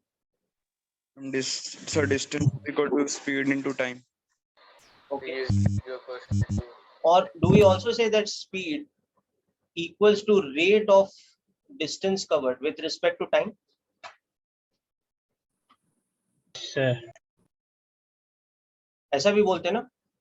So for example, if we say the speed is 5 meters per second, what this actually means? It means that we are covering a distance of 5 meters every 1 second. Isn't it? Yes, sir. Okay. Now next thing is, have you heard the term average speed? Yes, sir. Yes. How do we measure average speed? Total distance traveled upon total time taken. Very good. So average speed is defined as the total distance, but in a certain time interval, right?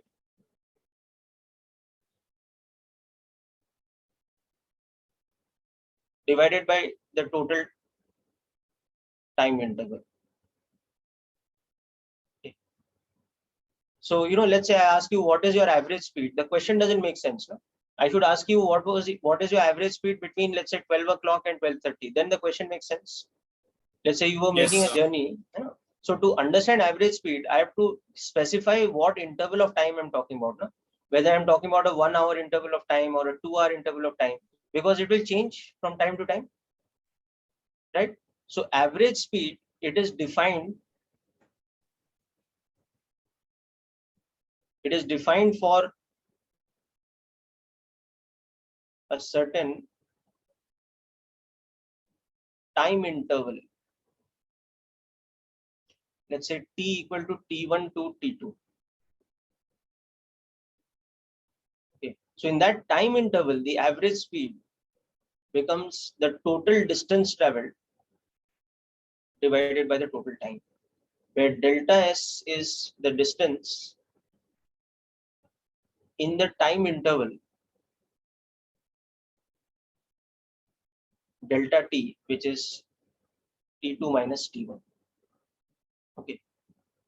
Now, have you heard the term instantaneous speed? Yes, sir. What does the term instantaneous mean?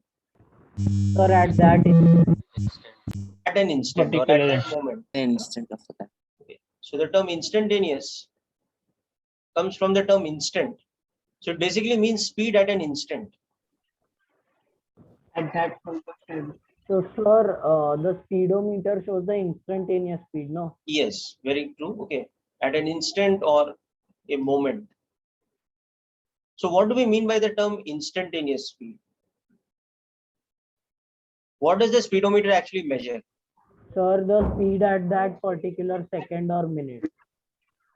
At that point of time. What is the meaning of that? Like when I talk about average speed, okay, I can relate it very nicely that I have to measure the total distance I've traveled between time t1 and t2.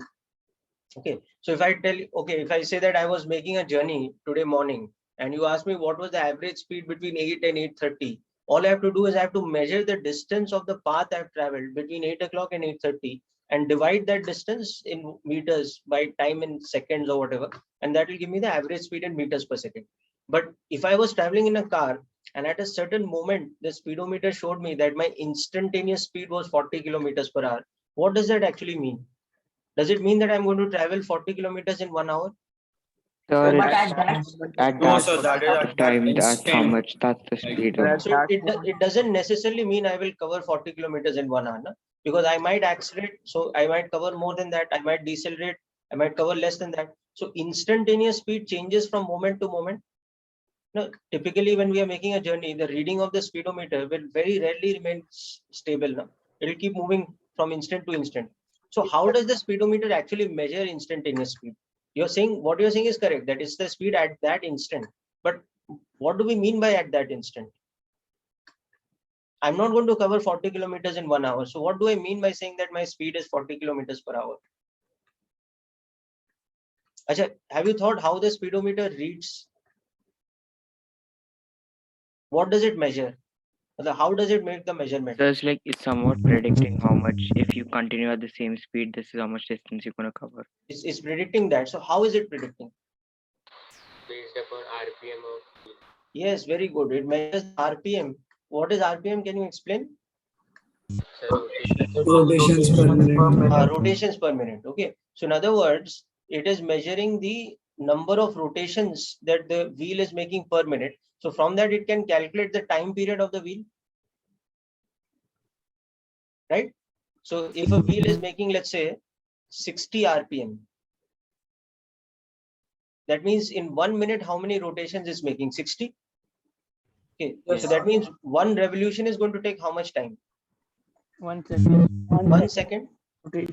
Okay. Or suppose something is making 120 RPM. So that means one revolution will take how much time? It will take half a second. 0.5. Okay. So now if a wheel is rotating at a rate where you know the time period, how will I tell the instantaneous speed of the wheel? Sir, by a time distance graph. Of the tire. Yeah. So very interesting relation you might have seen that when a round object like a wheel makes one full rotation, how much distance it travels? The entire circumference of the wheel. Entire circumference. Okay. So if it travels from here to, let's say, here in one cycle. So what has happened is that this point A has made this entire cyclical round and come back here. So in that time, this distance that the wheel has traveled will be equal to 2 pi r, where r is the radius of the wheel, one circumference. Okay. So if the speedometer is able to measure how much the RPM is, it is able to measure the cyclical time of the wheel. One rotation is happening in how much time? So it is able to measure the distance traveled as 2 pi r because it knows the radius and divided by the time. So what it's ultimately doing, it's calculating distance divided by time only, isn't it? But the difference is that that time is what? It's a very short time. Delta t is a very short interval of time. Okay. Because compare your journey time with the time taken for the wheel to rotate once. It's a very, very short interval. No? You understanding the point? So that is the meaning of instantaneous speed. Now, it is the distance traveled with respect to time in a very, very short interval of time. And the shorter the interval of time in our measurement, the more accurate our measurement of speed is going to be. Okay. Sir. Yes. So I have a doubt, sir. Sir, V equals, sir, delta, sir, delta S is a distance, right? Yes. Sir, how will the distance, sir, change? Distance will be fixed distance only, right? So that why is are only we if the writing speed that? is constant, no, beta? No, but If the sir, if speed you are is asking that if between 8 to 8:30, how much distance you are traveling? So, sir, that will be the same only, right? No, but delta S is not the distance traveled from 8 to 8:30. It is the distance traveled in that very short interval of time, delta t. Okay. You understanding? No? Now, suppose your RPM is increasing from 60 to 120. So what is happening? When it was 60, it was traveling 2 pi r in 1 second. When it became 120, it's now traveling 2 pi r in half a second. Half a second. So your speed has increased by double. No? Yes, sir. Okay. So it is the shorter the interval of time delta t, okay, the more accurate, okay, is the measurement of instantaneous speed.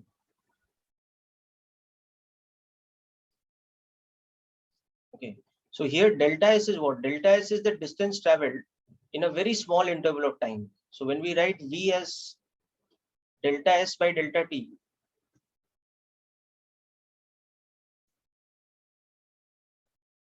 where delta T is a very small interval,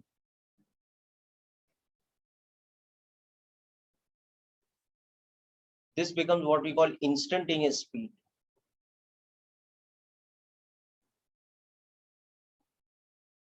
Okay, and delta S is the distance traveled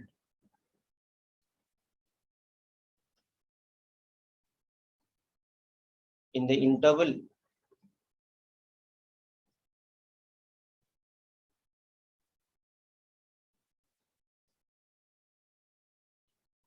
delta T. Okay, the definition is clear now of instantaneous speed. Yes, sir. Okay. Yes, sir. Now let us look at this definition. Yeah, I have just some messages I want to reply to first. So Harshita is first of all, linear motion, instantaneous speed is constant. No, not necessarily, Harshita. Okay, the definition of linear motion is that it's motion along a straight line. Okay, so motion along a straight line can happen at constant speed. It can happen at variable speed also. Okay, is the point clear, beta? So then in uniform motion it's constant. In uniform motion it's constant. So if we say uniform motion along a straight line, that means it's motion along a straight line with constant speed. So the term uniform refers to the constant speed. Okay, sir. Just like that, if we say it's non-uniform motion along a straight line, that means the direction is fixed, but the magnitude of velocity or the speed is changing because it's non-uniform. Sir, Yes. so the direction has not to change in that short interval of time. The direction changes of the body. Yeah, direction also changes better. So accordingly, velocity will change. But right now I'm trying to simplify things. Na? So I'm keeping it to distance and speed. So direction se matlab hi nahi apne ko. Yes, sir. Later, when we talk about velocity and displacement, then we will see direction will become important for us. You know? Yes, sir. Okay. Now, next, Manya has also asked, will a speedometer which measures average speed, will it measure the average speed on the, will it also measure, I think your question is RPM. Will it also measure average speed on the basis of RPM? No, Manya, what happens is the speedometer also has something called a mileage reading, which reads the total number of kilometers which have traveled in a certain interval of time. Okay, so the average speed doesn't come from the instantaneous speed. It comes by measuring the total distance using the milometer and divide that by the time interval taken. So that gives you the average speed. Okay, now let's look at another way of interpreting this thing, the difference between instantaneous and average speed. Okay, and for that interpretation, we will look at the graph between distance and time. Yes. Sir, to calculate measure, we have to use the same method. To calculate? Mileage. No, mileage in that sense becomes different. Mileage in everyday sense, now what we mean is that it is the number of kilometers per liter of fuel. Yes, sir. Okay, so for that, you need to understand how much fuel is consumed. Okay, sir. And how much distance is covered. So even mileage is actually a rate of change. Now it is a rate of distance with respect of fuel consumed. So average mileage will be total distance traveled divided by total number of liters of fuel consumed. Whereas instantaneous will be that at that moment, how much fuel you are consuming per kilometer.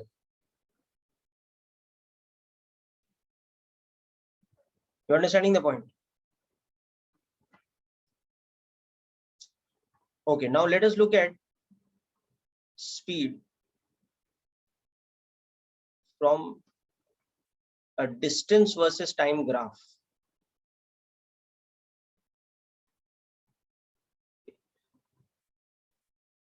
If we have information about distance versus time given to us in terms of a graph,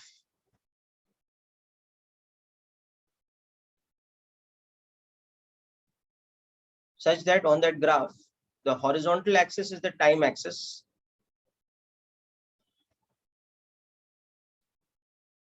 And the vertical axis is this speed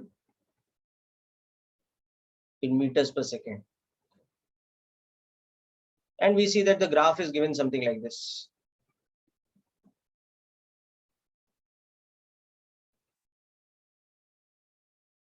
So first of all, what can we say from this graph about the instantaneous speed?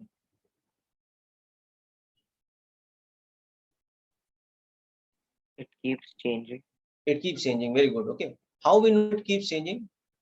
Because it's not a straight Because line. it's not a straight line. Okay. So if we were to compare this graph with another graph,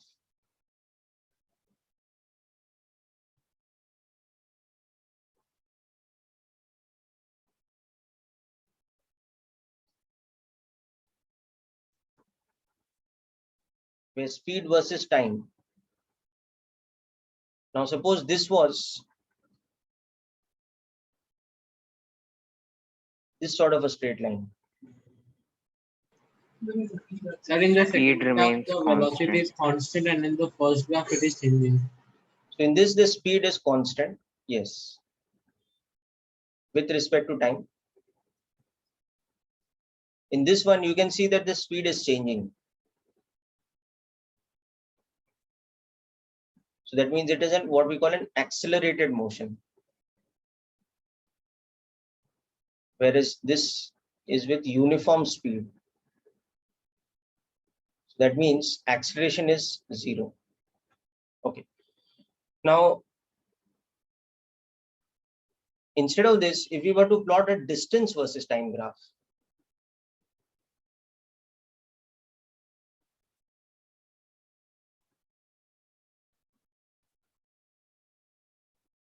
and we were to compare two distance versus time graphs,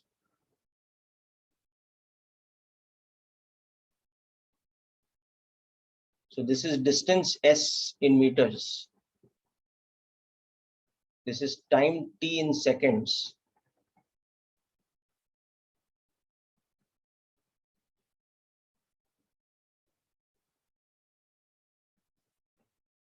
Now in the first case, let's say my graph looks like this. In the second case, let's say my graph looks like this. Now can you tell me what is the difference between these two? In the Sir, first, in the first graph, the Accelerated distance quickly. is constant. In the second one, it's increasing. no. Sir, the Okay, so acceleration is in the constant. first Sir, in the case, first what can I graph, say about speed? In the second one, it accelerated in less time.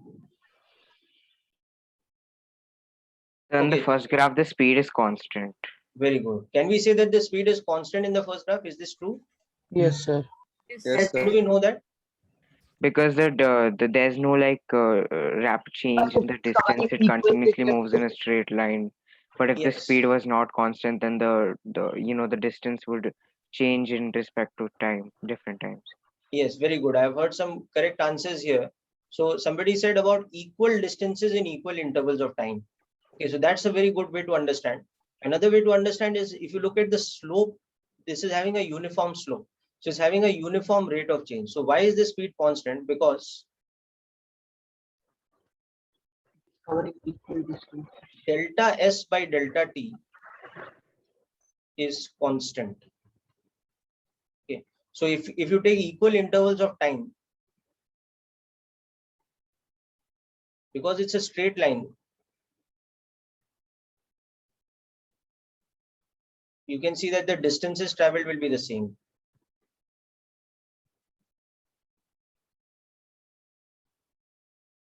Okay. So if I zoom into this graph, and I say that this time interval is some delta t, okay, and this distance traveled is some delta s.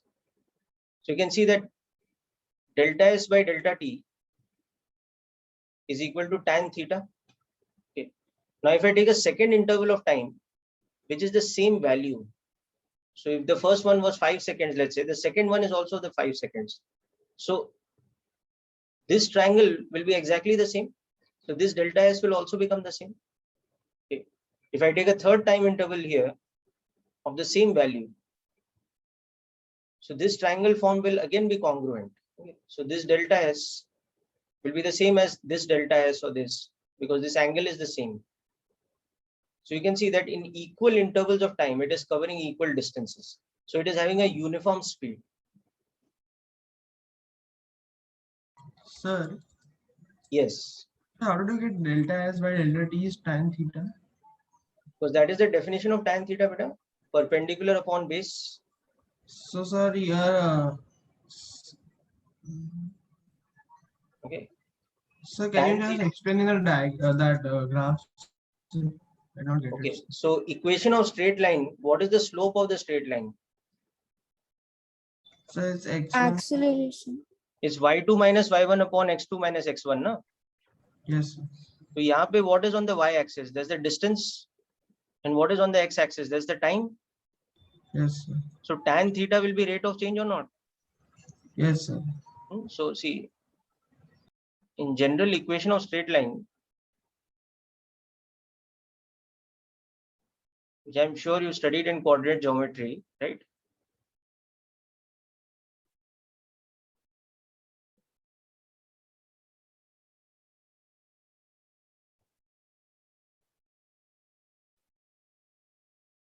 We have a straight line given by y equal to mx plus c.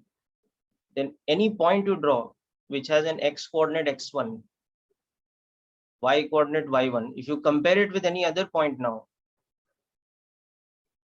which has an x coordinate of x2 and a corresponding y coordinate of y2. Okay.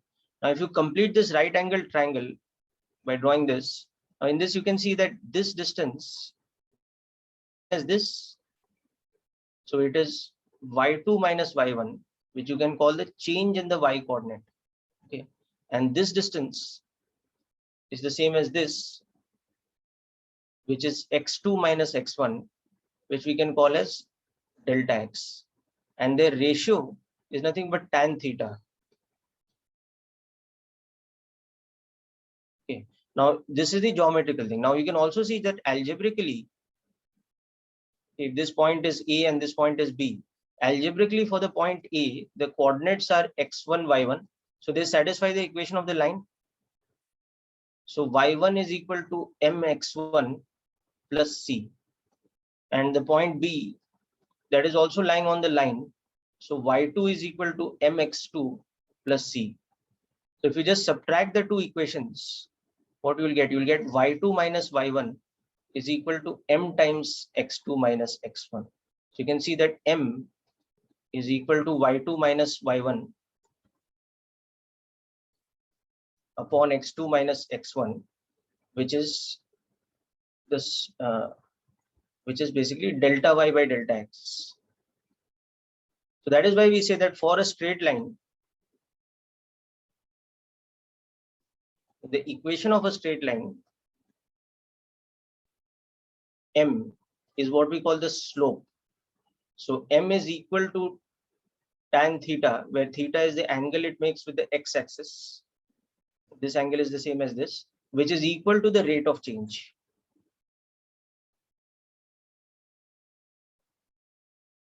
Okay. So this is equal to the rate of change delta y by delta x between any 2 points.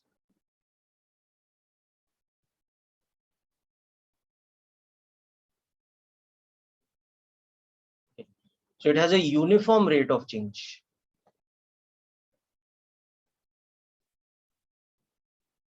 Because m is a constant. Okay, so hope this explanation is fully clear now. Yes, sir. Okay, so now apply this to the distance time graph, the first one. No? So you recognize that when you look at that first distance time graph, immediately you recognize that what type of distance time graph it is. It's a straight line distance versus time graph. So if the distance versus time graph is a straight line,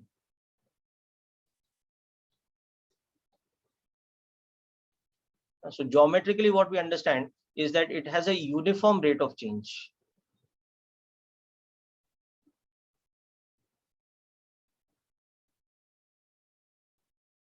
Okay. So if it has a uniform rate of change, it means that delta S by delta T is constant. So that means it has a uniform speed. So that is why we said in the beginning that the speed is constant. We can say by looking at the graph, because it covers equal intervals of distance in equal intervals of time.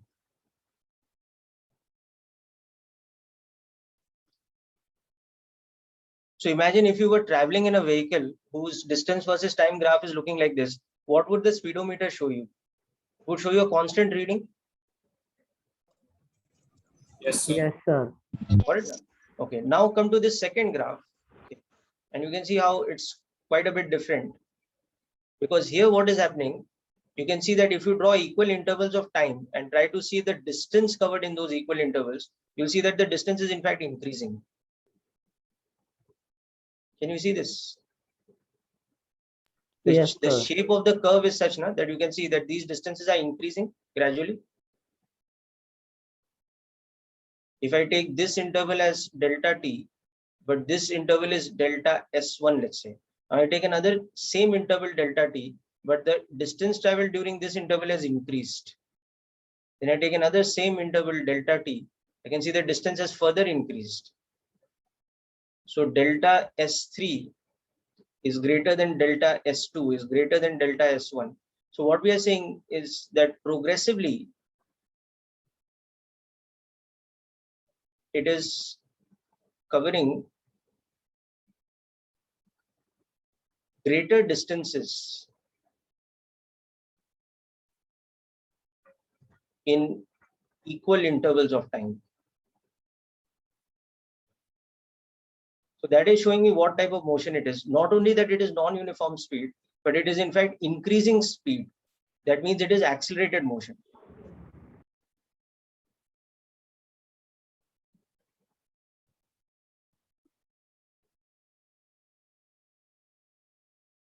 Right. So this is clear? Yes, sir. Yes, Okay. sir. Now, as opposed to this, suppose I had a graph like this one, the one I'm drawing next.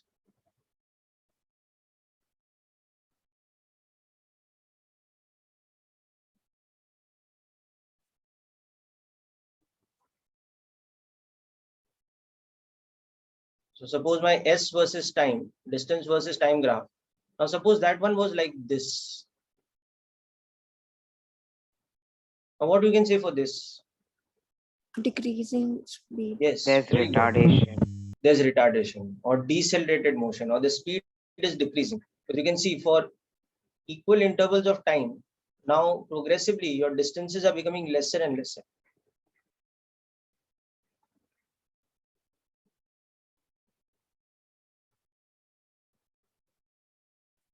In fact, at some stage, if this becomes a flat line, then at that point of time, what will happen? The speed will have become zero. So beyond this time, it has stopped. If this becomes a perfect horizontal straight line, it becomes like this. Okay. So here you can see that this is an example of decelerated motion. Okay, or retarded motion. Okay, or decreasing speed. Okay. So now we come to the question of what is instantaneous speed in a situation like this. Okay, in a general case, of course, we can have that in the same motion, we are seeing both acceleration and retardation. In fact, most journeys are like that only. No? Typical everyday life examples, if you take, you start from rest and your speed gradually increases. And after a time, it might become constant for some time. And then it gradually decreases. And then you come to rest again. So this would be a typical example of if you have a journey that you're making with not much traffic.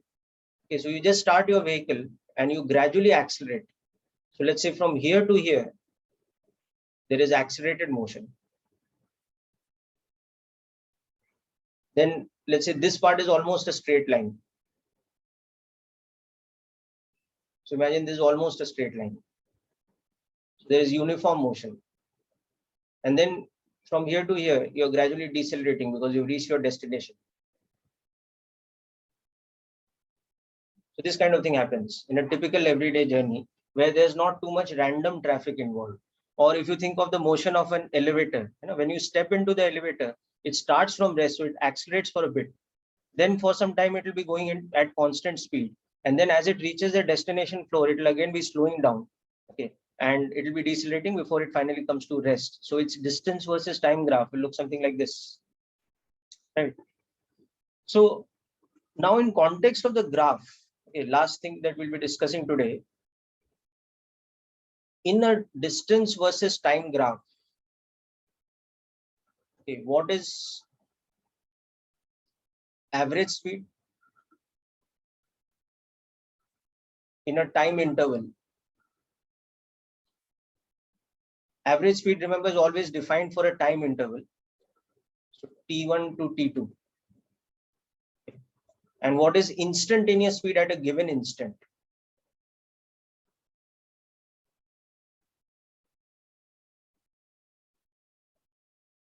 So Yes.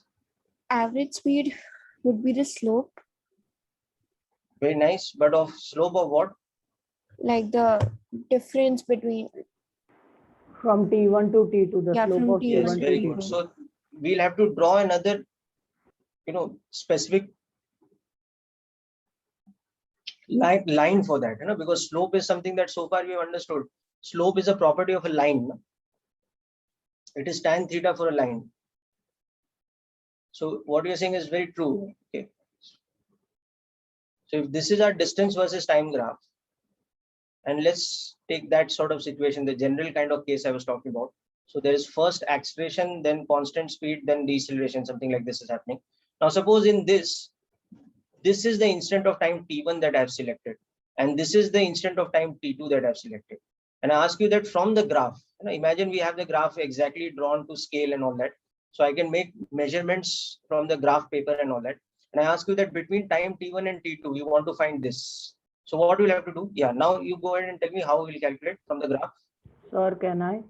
Yeah, sure. Sir, first we'll draw a tangent onto the time between the time intervals, or the slope between the time intervals, and then we. What is a tangent?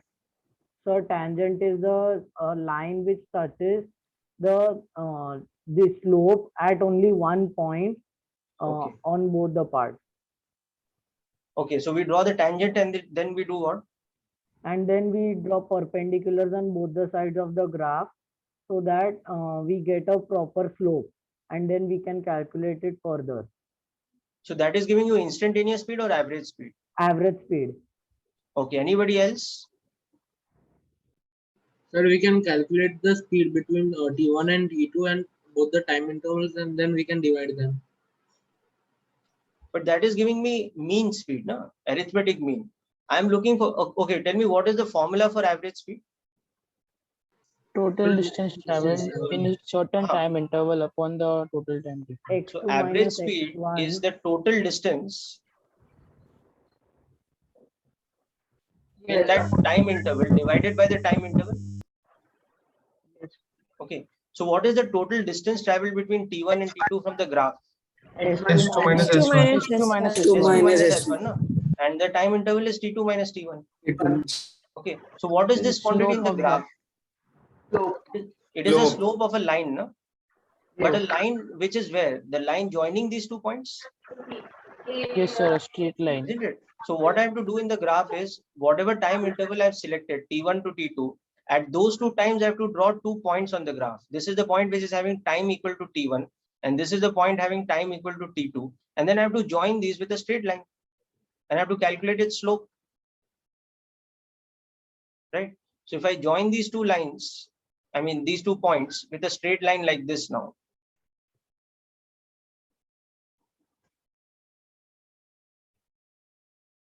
Okay.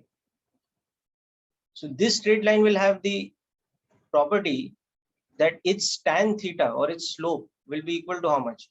Will be equal to the average rate of change. Because this here is my delta S, which is S2 minus S1.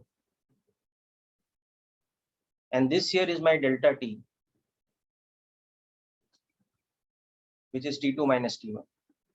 So this theta is the same as this. So we can see that what is the graphical interpretation of average speed? It is the slope of this kind of line. Now this kind of line is given a specific name, which you may not have heard. It is called a secant line. Have you heard the term secant line? Yes, sir. Okay, so this becomes equal to tan theta, which is the slope of the secant line. So specifically, what is a secant line? It is a line joining 2 points.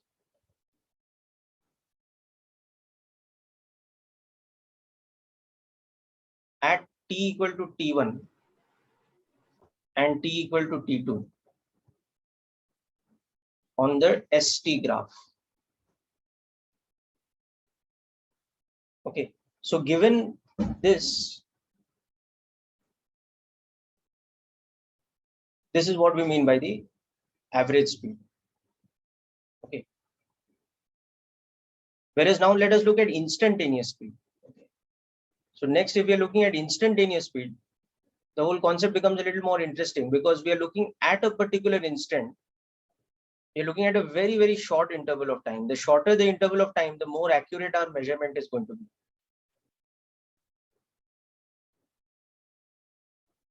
So B part, instantaneous speed. B, at the instant, let's say t equal to t. From our distance versus time graph.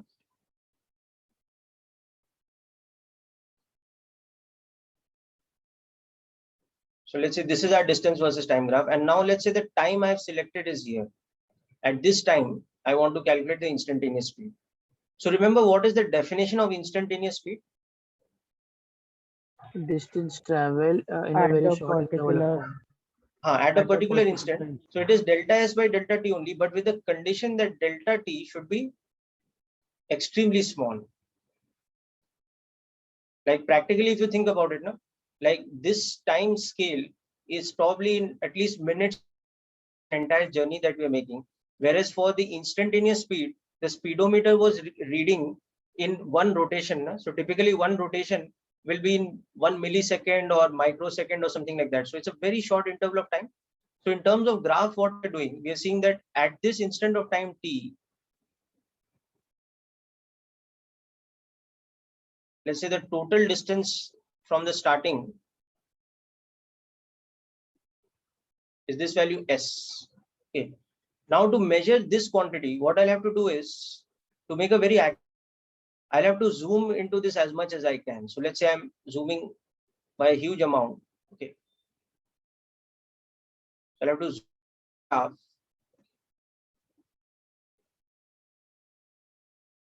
I'll have to zoom into this graph now, and I have to select another point on it, which is extremely close. And the closer I can select that point, the more accurate my measurement will be. Understanding the point now? Yes, sir. Yes, So sir. ये वाला जो point है, इस पे time कितना था? T था. So इन दोनों के बीच में जो difference है, it should be how much? It should be delta T, where delta T is extremely short. This is my delta T, where this is a extremely short interval of time.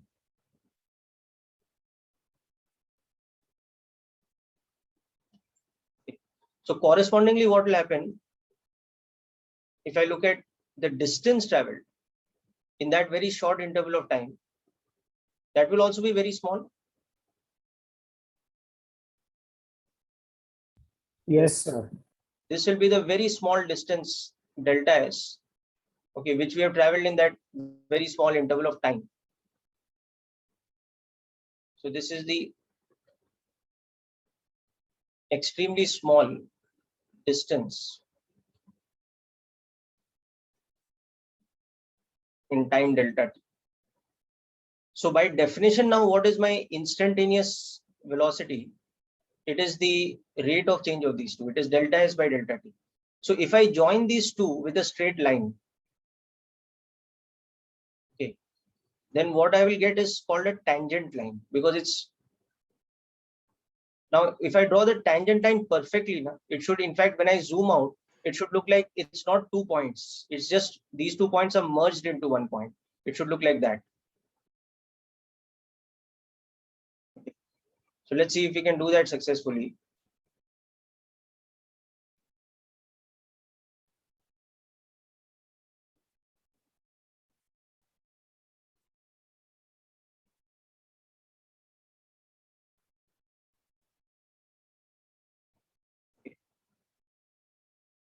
So this sort of line is called a tangent line. Unlike the secant line, it passes through one point on the graph and another point which is very, very close to it. So almost merging with it. So when I zoom out of this diagram and see the graph in the normal scale, these 2 points should not look like separate points. They should look like a common point only. Okay. So instantaneous speed will become what? It will become the slope of the tangent line. And what is a tangent line? It is a line intersecting a graph at the point t equal to t and another point t equal to t plus delta t, where delta t is so small. So we say delta t is tending to 0. Okay. So the second point almost merges with the first point. Okay. So if I were to draw this 100% accurately, what would happen is that when I magnify this over here, if I magnify this diagram, it should now look something like this, that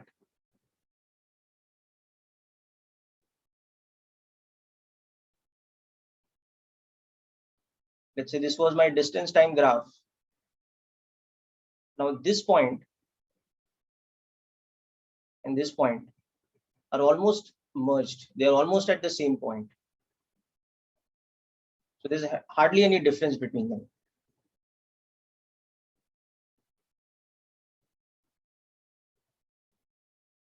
So this delta t, it is tending to 0. And then I've joined these 2 points with that straight line.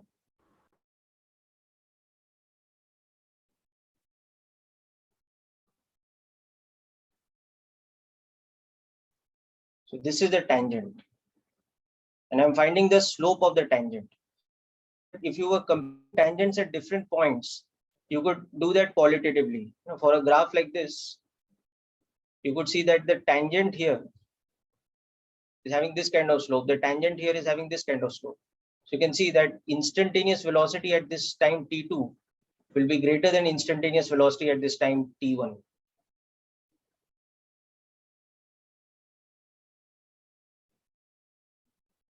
What the point understood? Yes, sir. So what we can see from this definition is that instantaneous rate of change is something which is more complex compared to average rate of change. For average rate of change, we have a formula. For average speed, we simply have a formula. It is S2 minus S1 upon T2 minus T1. But for instantaneous speed, we only have an idea right now. It is delta S by delta T with the condition that delta T is tending to 0. So this is an abstract idea. We don't have a formula yet. So to calculate this, we develop calculus. Sir, Yes. sir, how is instantaneous speed at T1 greater than speed at T2? Because you can see na, it's T1 पे जो slope है वो ज़्यादा है ना इसका. This is steeper, and if you draw tangent over here, the slope is lesser. Yes.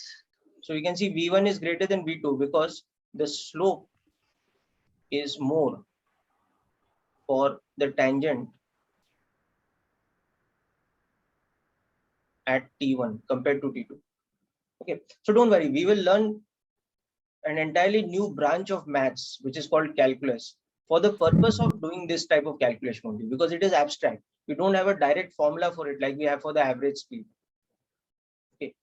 So next lecture onwards, we will look at the development of the formulae of differential calculus, which will give us a method that suppose we know S versus T, we know some relation, then how we can find the exact value of instantaneous speed at a given point. Okay. So at this point, we'll conclude today's lecture. We have only discussed some general things today, and we've just come to the basic idea of what is the difference between instantaneous and average speed. So the only important thing to learn from today's lecture in that sense is that in terms of a graph, the interpretation is slope of tangent versus slope of secant line. And in terms of formula, what is the instantaneous rate of change? It is the rate of change for a very small interval. Whereas what is the average rate of change? The average rate of change is the rate of change for a given interval from T1 to T2. Are these ideas clear to all of you people? Yes, sir. Yes, sir.